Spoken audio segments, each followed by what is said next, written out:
Over 60 years, two of the most famous women in the world, Her Majesty the Queen of England and arguably one of Hollywood's biggest ever stars, Marilyn Monroe, met for the very first time here in London. But how did that meeting come about?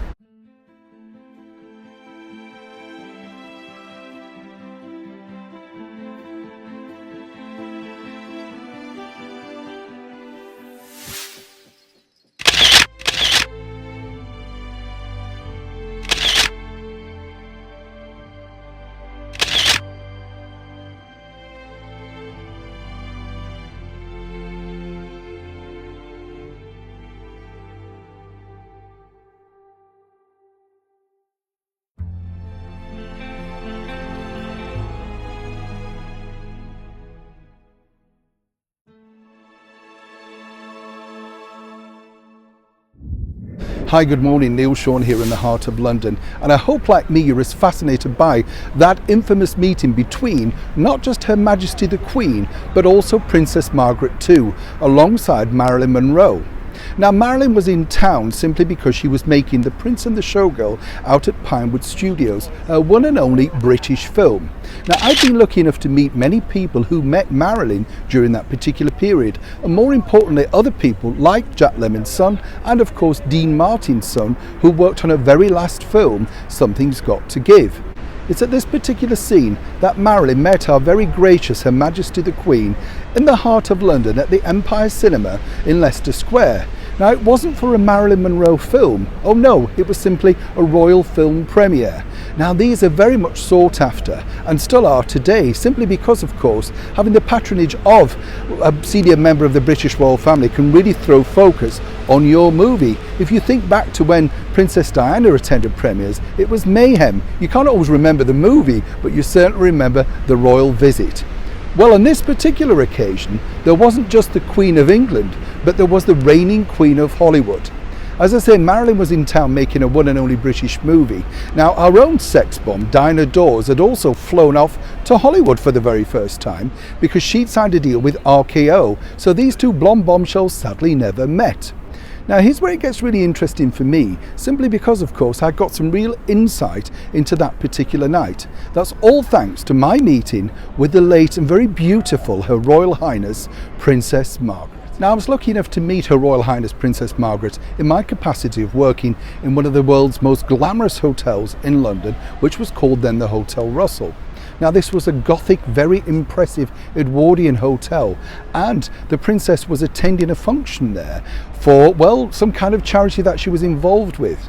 Now, this is a long time ago, so you'll have to forgive me as my memory does go back somewhat. But it was a very exciting day, my very first royal engagement as someone who was actually running something, not as an artiste in a show or as a presenter. Now, Princess Margaret herself, the visit, well, it went back and forth for many, many weeks, as you can imagine. What the princess would eat, where she would sit, security, all of those kind of things. Those are the preamble things that a lot of people don't realise go on simply before a royal visit. But on the big day, Princess Margaret herself turned up, and she looked absolutely beautiful. But what I do remember about her is this: she was head to toe in canary yellow, yellow shoes, a light yellow handbag, a full dress in canary yellow and a hat. But she did look really stunning, very fresh-faced, and you could see that even though she was getting on a little bit at this particular point, she had been, like Her Majesty the Queen, a ravishing beauty. Now, there was a bit of a problem at the hotel, simply because it had really just been decided, a brand new law here in England, that you now couldn't smoke inside buildings. And one of Princess Margaret's ladies-in-waiting came up to me and said, "But the princess smokes all the time. What are we going to do?" So I was hastily dispatched, of course, to look after the princess. And I very tactfully told her about the brand new smoking ban, of which she rather glumly said, "Yes, I had heard." That wasn't really resolved, so as you can imagine, I was in something of a panic. The restaurant and the main banqueting room were absolutely full to capacity, as you can imagine. Everybody wants to come out and meet a royal if you get the opportunity. The story moves on simply because when you have a major royal person arriving at your venue, they are the last one to be brought into the room and seated. But what had happened was a particular lady had gone missing, a rather elderly dowager. Nobody could find her, so they couldn't start the event until then. This gave me the opportunity to sit in a side retiring room alongside one of the most famous women in the world, Princess Margaret. Now, you know, there was this sort of like awful, embarrassing quietness, and she tried to make small talk about the job, and I wasn't really interested in the job. So I just brought up the fact that, you know, I saw that you'd met Marilyn Monroe, and she was absolutely fascinated. Now, what I loved about Princess Margaret was she thoroughly loved the art. She loved the theatre, anything to do with performing. I always felt that she was a frustrated performer herself, but she was very open about that particular visit. She told me that on the night of the royal premiere, in fact, she wasn't meant to go, even though she wanted to go and meet Marilyn Monroe herself. According to her, it was actually down to the Duke of Edinburgh, but he couldn't go because he double booked himself. But he always felt, apparently, that like so many men, he would get another opportunity to meet Marilyn in the flesh. This wasn't to be.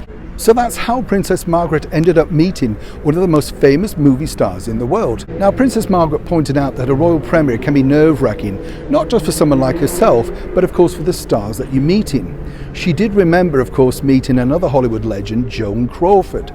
And, of course, stood next to Marilyn was the very hunky Victor Mature, known for all those He-Man roles in movies like Samson and Delilah. Now, I really wanted to ask Princess Margaret, what did her sister, the Queen, think of Marilyn Monroe? I didn't need to ask. She said that both of them thought that Marilyn was the most beautiful thing that they'd ever seen, and totally beguiling, very nervous, very sweet. Now, what ensued, in fact, was something of a, well, I wouldn't call it a friendship, but as Margaret pointed out, that Marilyn was very kind in organising for her, alongside her current boyfriend at the time, to go and see a brand new play, which was written by Marilyn's then husband, Arthur Miller. It was at the Comedy Theatre. Now, apparently this play was very controversial for its themes of that time. It would be nothing now. And basically when Margaret had gone to see the play, Marilyn rang her up at Kensington Palace to find out what she thought of it, because she wanted to report back to Arthur Miller about whether the royal in fact had enjoyed it. Can you imagine Marilyn and Margaret chatting away? I mean, basically Marilyn had every connection you could possibly think of.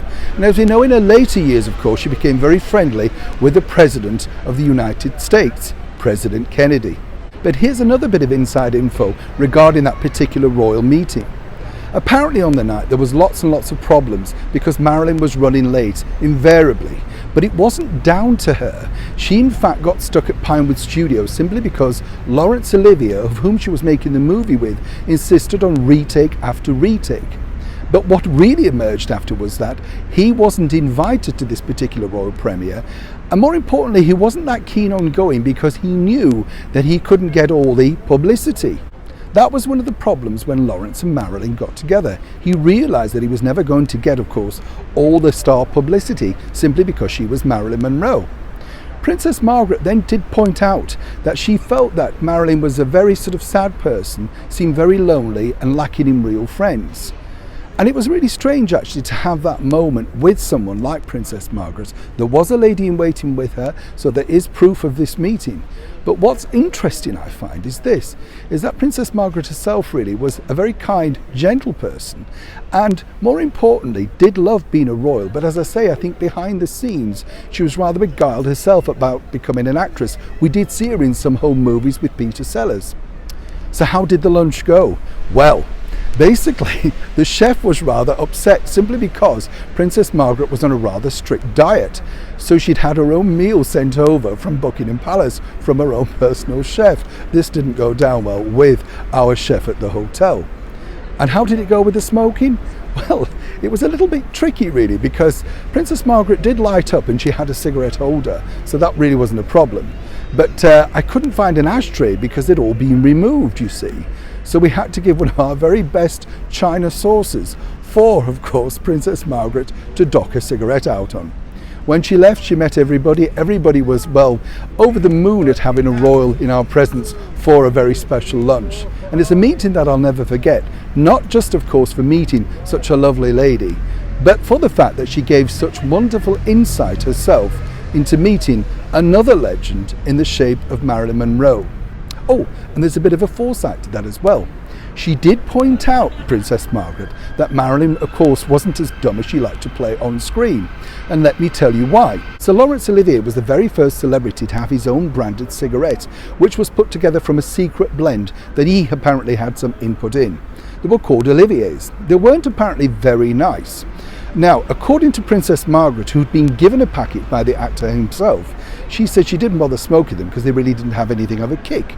But Marilyn, apparently, who was then smoking for a short period when she came over to London, was rather intrigued by the fact that Olivier had given her a pack of cigarettes when they were sat down at the press conference at the Savoy.